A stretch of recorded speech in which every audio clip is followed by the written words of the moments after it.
Hello नमस्कार आदाब सत श्री अकाल। मैं हूं आपका दोस्त आपका होस्ट शुभेंद्र सिंह चौहान। आप लोग का स्वागत करता हूं सेशन के अंदर। दोस्तों आज हम लोग बात करने वाले हैं प्रधानमंत्री ग्राम सड़क योजना के बारे में कि ये प्रधानमंत्री ग्राम सड़क योजना है क्या, इसके अंदर क्या क्या मोटो सरकार के रहे, कितने फेजेज आए, उन फेजेज में क्या हुआ, क्या चैलेंजेस रहे और क्या बेनिफिट्स हैं, इन सारी चीजों के ऊपर चर्चा करेंगे। काफी इंटरेस्टिंग सेशन होने वाला है, तो प्लीज एंड तक देखना। एसआरसी 10 टेलीग्राम ग्रुप और पाथफाइंडर टेलीग्राम ग्रुप है, यहाँ पर आप जुड़ सकते हो। क्लास की सारी अपडेट और पीडीएफ आपको यहाँ पर अवेलेबल हो जाती है। सबसे पहले बात करते हैं प्रधानमंत्री ग्राम सड़क योजना दिसंबर 2000 के अंदर भारत के अंदर लाई गई थी। इस स्कीम को समझना, इस योजना को समझना है तो इसका ऑब्जेक्टिव समझो। इसके ऑब्जेक्टिव में ही पूरी स्कीम डिफाइंड है। इसका ऑब्जेक्टिव है अनरेस्ट्रिक्टेड ऑल वेदर रोड से कनेक्टिविटी देना अनकनेक्टेड विलेज में। एक एक करके हर टर्मिनोलॉजी को समझते हैं। पहले बात करते हैं विलेज। कैसे विलेज में कनेक्टिविटी देना है? ऐसा विलेज जो प्लेन एरिया में है। अगर विलेज प्लेन एरिया में बसा हुआ है तो 500 लोगों की जिस गांव में आबादी है वो विलेज एलिजिबल है। और अगर मैं डेजर्ट या हिली एरिया या ट्राइबल एरिया की बात करूं तो जहां पर 250 लोगों की आबादी है वो विलेज, वो गांव एलिजिबल है। पर ये गांव कैसा? अनकनेक्टेड। अनकनेक्टेड का मतलब क्या कि शहरी इलाकों से लगभग आधा किलोमीटर दूर होना चाहिए मिनिमम। ऐसे केस में हम लोग कहते हैं कि वो विलेज अनकनेक्टेड है। मतलब कैसे गांव के अंदर रोड बनाया जाएगा? प्रधानमंत्री ग्राम सड़क योजना के तहत एक ऐसा गांव जो प्लेन रीजन में हो, 500 लोगों की आबादी रखता है और शहर से आधा किलोमीटर दूर है तो रोड बनाया जाएगा। अगर मैं डेजर्ट, हिली इलाके, ट्राइबल इलाके की बात कर रहा हूं तो लगभग 250 लोगों की आबादी और शहरी इलाकों से लगभग आधा किलोमीटर दूर है तो वहां पर रोड बनाया जाएगा। अब ये रोड कैसा बनेगा, उस रोड की खासियत समझो। Unrestricted all weather road. Unrestricted मतलब क्या? कई बार क्या होता है कि कच्चे रोड होते हैं, ये भी तो रोड है पर ये कच्चे हैं, यहाँ पर रेस्ट्रिक्शन क्रिएट होते हैं, बहुत गड्ढे वगैरह आते हैं, पानी के समय में और दिक्कत क्रिएट होती है। तो ये ऑल वेदर कनेक्टिविटी या अनरेस्ट्रिक्टेड रूप से कनेक्टिविटी नहीं देते तो यहाँ पर पक्का रोड बनाएंगे। दूसरा कि ऑल वेदर, वर्ड समझना, ऑल वेदर कनेक्टिविटी। कई सारे रोड ऐसे होते हैं जो गांव से शहर तो जाते हैं पर रास्ते में शहर के जाने के पहले एक नदी आ जाती है। उस नदी के ऊपर एक छोटा सा ब्रिज होता है। कई बार वो ब्रिज इतना नीचे होता है कि बारिश के समय वो ब्रिज पानी में डूब जाता है। तो ये वाला जो रोड है ये ऑल वेदर कनेक्टिविटी नहीं दे रहा है, बारिश के समय में इसकी कनेक्टिविटी नहीं रह रही है। हम लोगों को ऑल वेदर कनेक्टिविटी देना है, मतलब यहां पर एक ऊंचा पुल बनाया जाए। मतलब ऐसे गांव के अंदर अनरेस्ट्रिक्टेड ऑल वेदर कनेक्टिविटी वाले रोड बनाने की बात यहां पर की गई थी। दिसंबर 2000 के अंदर ये स्कीम आई थी, प्रधानमंत्री ग्राम सड़क योजना। यहां पर जो भी रोड बनाई गई उन रोड को डेवलप करने का, उन रोड को बनाने का और उन रोड को मेंटेन करने का काम पंचायती राज इंस्टीट्यूशन को दिया गया। यहां पर नोट करने वाली ये भी बात है कि जो नोडल एजेंसी है जो इस स्कीम को चलाती है आज के समय पे वो मिनिस्ट्री ऑफ रूरल डेवलपमेंट है। अब सवाल उठता है कि अच्छा मिनिस्ट्री ऑफ रूरल डेवलपमेंट ने तो ये किया है, अब समझते हैं इसके अलग अलग फेजेस के बारे में। सबसे पहले बात करते हैं फेज 1 में। प्रधानमंत्री ग्राम सड़क योजना का पहला फेज आया था 2000 के अंदर। इस फेज के अंदर यह कहा गया कि 1,35,436 हैबिटेशंस के अंदर रोड की कनेक्टिविटी दी जाएगी। 3.68 लाख किलोमीटर की रोड जो पहले से बनी हुई है, खराब रोड है, कच्ची रोड है, उन रोड को वापस से अपग्रेड किया जाएगा ताकि वो अनरेस्ट्रिक्टेड और ऑल वेदर कनेक्टिविटी दे सके।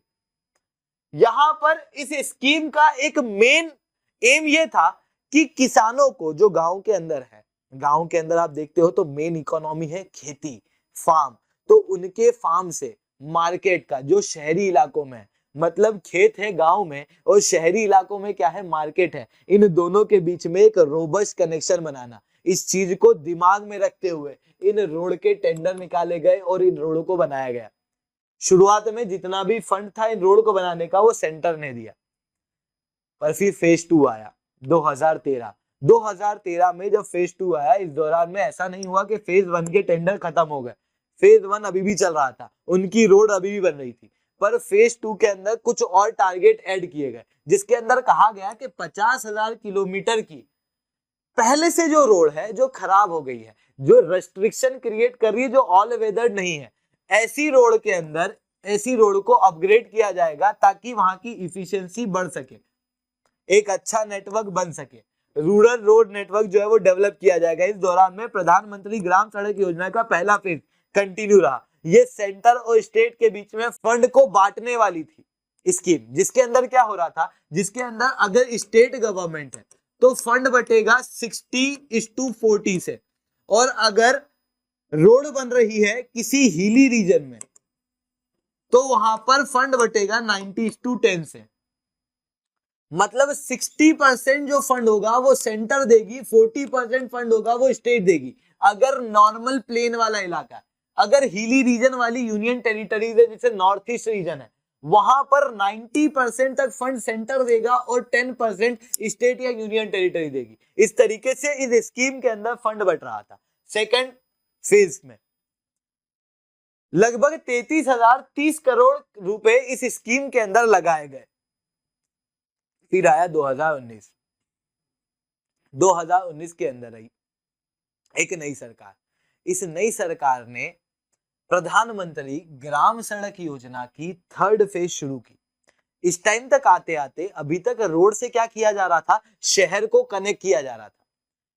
अब जो शहर से कनेक्टेड रोड है, जो रोड ग्राम के अंदर बन रही है, जो गांव के अंदर बन रही है, उन रोड से कनेक्टिविटी का एक नेटवर्क बनाया जा रहा था, जिसके अंदर कनेक्शन गांव से मिले ग्रामीण एग्रीकल्चर मार्केट को, हायर सेकेंडरी स्कूल्स को और हॉस्पिटल्स को, ताकि हेल्थ, एजुकेशन और एग्रीकल्चर इन तीनों का प्रॉपर रूप से डेवलपमेंट हो पाए। इस कारण से एक रोबस्ट कनेक्शन, एक रोबस्ट नेटवर्क जो है वो क्रिएट करने की कोशिश की गई रोड के जरिए, जिससे कनेक्टिविटी मिले हॉस्पिटल को, हायर सेकेंडरी स्कूल को और ग्रामीण एग्रीकल्चर मार्केट को। लगभग 1.25 लाख किलोमीटर की रोड अगले 5 सालों के अंदर बनाने की बात इस थर्ड फेज के अंदर की गई प्रधानमंत्री ग्राम सड़क योजना के। बट जब प्रधानमंत्री ग्राम सड़क योजना का दूसरा फेज था और फिर तीसरा फेज आया, इसके बीच में एक और स्कीम आई थी, road connectivity project for left wing extremist area. ये वो एरिया होते हैं जहां पर नक्सलवाद बहुत ज्यादा मात्रा में है। ये वो एरिया है जहां पर नक्सलिज्म है, जहां पर देश की सिक्योरिटी के ऊपर खतरा है। अब देश की सिक्योरिटी के ऊपर खतरा है तो ऐसी जगहों पर कम्युनिकेशन बहुत फास्ट होना चाहिए। जरूरत पड़े तो हमारी पुलिस फोर्स, जरूरत पड़े तो हमारी आर्मी मिनटों में पहुंच जाए।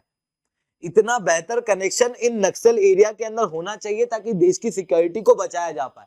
इस कारण से 2016 के अंदर ये स्कीम आई, जिसके अंदर ऑल वेदर रोड कनेक्टिविटी दी गई हिथरठो अनकनेक्टेड रूरल एरियाज के अंदर। लगभग 44 डिस्ट्रिक्ट के रूरल एरियाज को चूज किया गया, जिसमें से 35 district completely left wing extremist के शिकार थे, ताकि देश के अंदर सिक्योरिटी और कम्युनिकेशन एक बेहतर रूप से क्रिएट हो सके in left wing extremism area वालों में।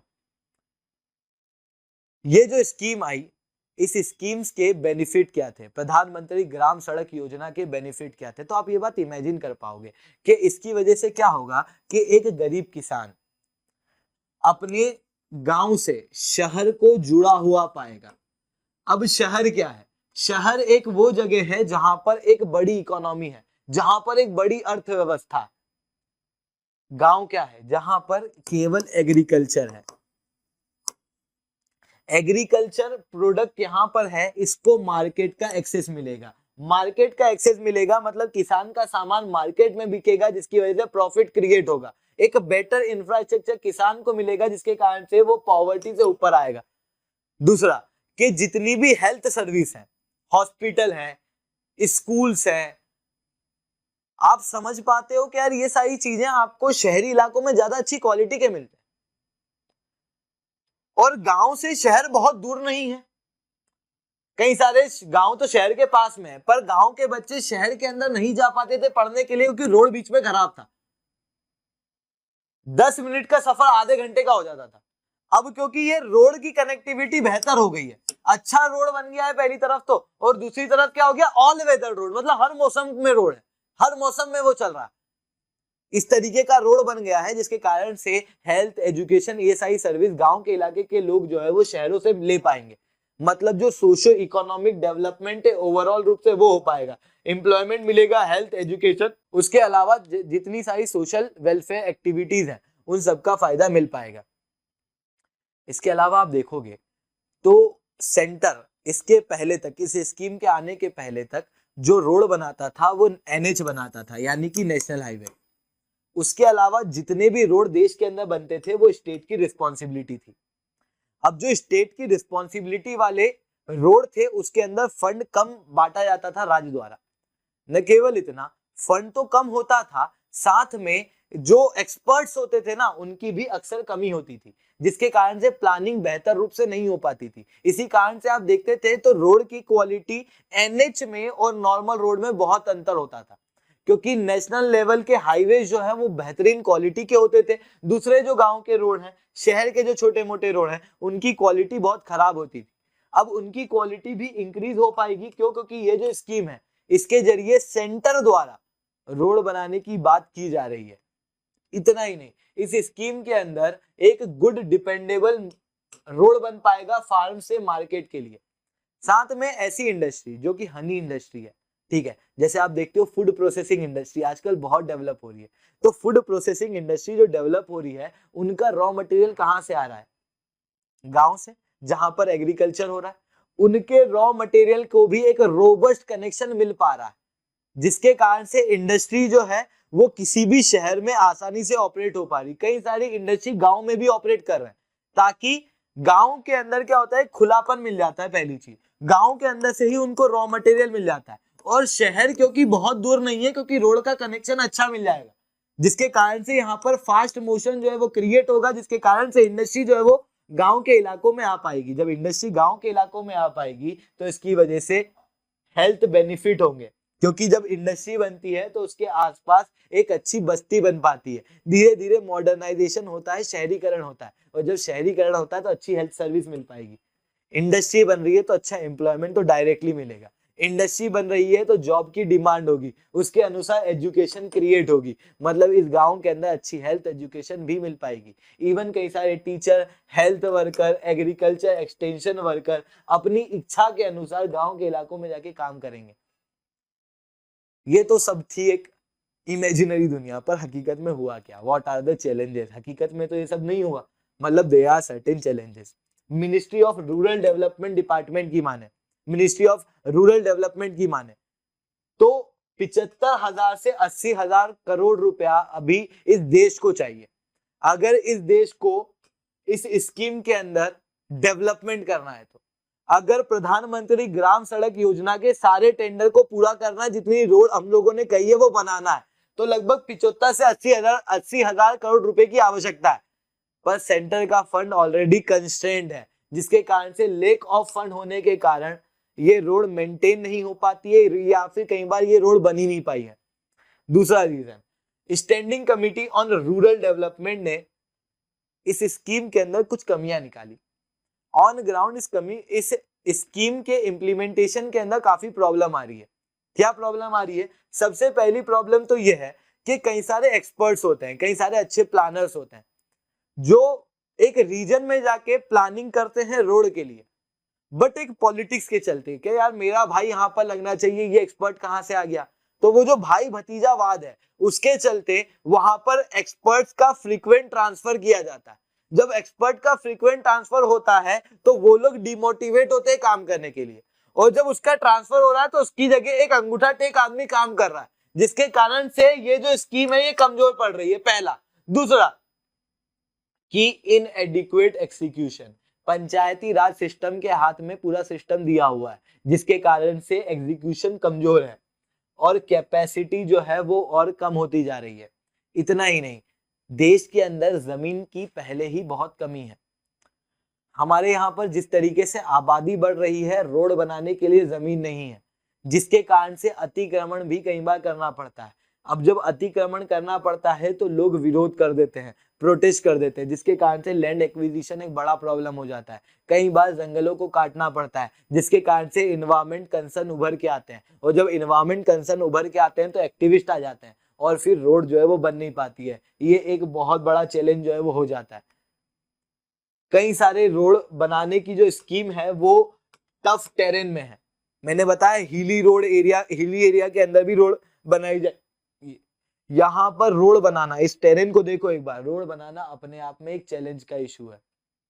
Not just this, construction material, गिट्टी, रेती, पत्थर, इन सारी चीजों की कमी है, जिसके कारण से कई बार रोड तो नहीं बनाया जाता है, वो डामर के कहीं पे से गड्ढे होते हैं ना, तो उनको डामर से भर दिया जाता है। करप्शन एक बहुत बड़ा कारण है।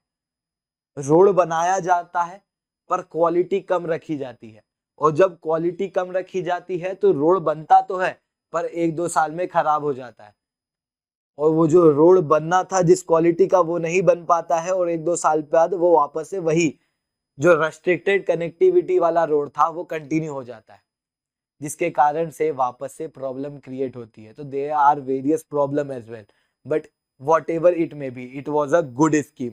बट जरूरत है एक अच्छे इम्प्लीमेंटेशन की, जरूरत है ट्रेंड वर्कर की, जरूरत है एक्सपर्ट्स की, जरूरत है करप्शन को रोकने की। अगर ये हो जाएगा तो ये स्कीम काफी बेहतर रूप में काम कर पाएगी।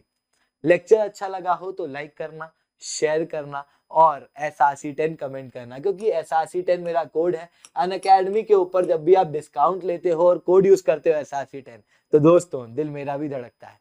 इतना ही नहीं, लेक्चर के अलावा आप देखोगे तो अनअकैडमी के अंदर आपको और भी कई सारी चीजें देखने को मिलेगी। जैसे क्लास के अंदर आप हाथ उठा सकते हो और ऑडियो के जरिए सवाल पूछ सकते हो। पहली बार ऐसा हो रहा है कि ऑनलाइन क्लास में आपको ऑफलाइन का मजा मिल रहा है। इतना ही नहीं, आप अपने एजुकेटर से कोई सी भी चीज डिस्कस कर सकते हो क्लास के बाद में, क्लास के दौरान में। क्लास के बाद में आप चाहो तो 1-on-1 कोचिंग ले सकते हो। उसके साथ में एक टाइम स्लॉट बुक करो, उस टाइम स्लॉट पे आप कॉल कर सकते हो, कॉल के ऊपर बात करके अपनी स्ट्रेटेजी डिस्कस कर सकते हो।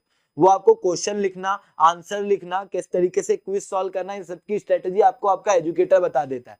इंडिया के टॉप एजुकेटर से आपको गाइडेंस मिलता है, हमारे एक्सपर्ट से आपको गाइडेंस मिलता है। तो जाओ सब्सक्राइब करो, कोड जो यूज करना है वो है SRC10। लेक्चर अच्छा लगा हो तो SRC10 कमेंट करना मत भूलना। ठीक है दोस्तों, आज के लिए इतना ही रखते हैं। जय हिंद, जय भारत।